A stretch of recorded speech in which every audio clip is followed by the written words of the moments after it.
Hi, I'm Mohammed Desai of BDS South Africa, and we send our revolutionary greetings to Palestinian comrades on the occasion of the 5th BDS National Conference to be hosted in Palestine. In South Africa, we're not fixated with the technicalities of this resolution or that declaration. As South Africans, we have a duty to be in solidarity with the Palestinian people, and we ask, where is the picket line? And in that line, we are very grateful that the Palestinians have given us direction in terms of how we should be expressing our solidarity. We're very grateful for the leadership and the direction being given by the BNC and by the entire Palestinian civil and political society when it comes to the BDS movement and to BDS campaigns. The BDS movement in South Africa has grown exponentially in the last 5 years. You have the largest trade union confederation, COSATU. You have the largest student representative body, the South African Students' Congress. You have various other national organizations that have adopted a full support for the BDS campaigns. In addition, you have the South African Union of Students representing all South African student government bodies that have adopted a specific academic boycott resolution. We also have the University of Johannesburg in 2011 terminating its relations with Israel's Ben Gurion University. This was followed, of course, by Carsten Farms, a large South African agricultural company, terminating its relations with Israel's Hadi Klaim.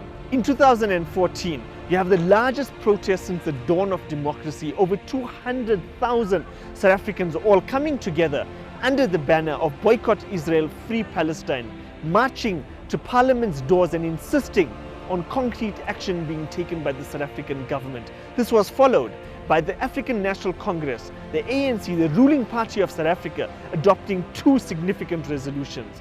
The first resolution was for a full travel ban for any South African government minister, any deputy minister, any mayor, any member of parliament, any government official coming from the ANC, a full travel ban to the state of Israel. The second resolution was for any company, international or South African or Israeli, that's involved in any sort of activity in the Israeli settlements or in the occupied Palestinian territories to be denied South African government tenders and South African government contracts. These resolutions show you the importance of the BDS movement in this country.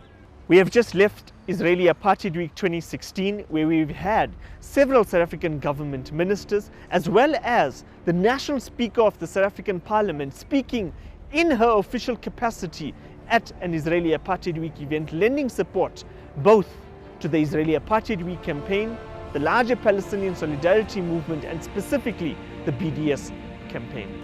But of course, the various victories coming out of South Africa are interconnected with the international BDS victories. We are deeply inspired as South Africans when we learn that the Presbyterian Church, the Methodist Church, the United Church of Christ have taken various resolutions in terms of supporting the boycott of Israel. We're very inspired by the growing number of young Jewish students that are supporting the boycott, divestment and sanctions campaign. We are intricately involved in the larger BDS movement, be it in Spain, be it in South America, or be it in the USA.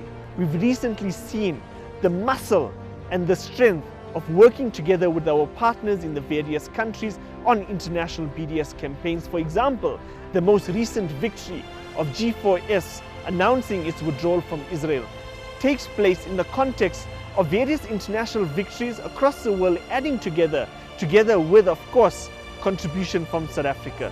In South Africa, you have just over 140 different businesses, for example, that declared their ending of relations with G4S security.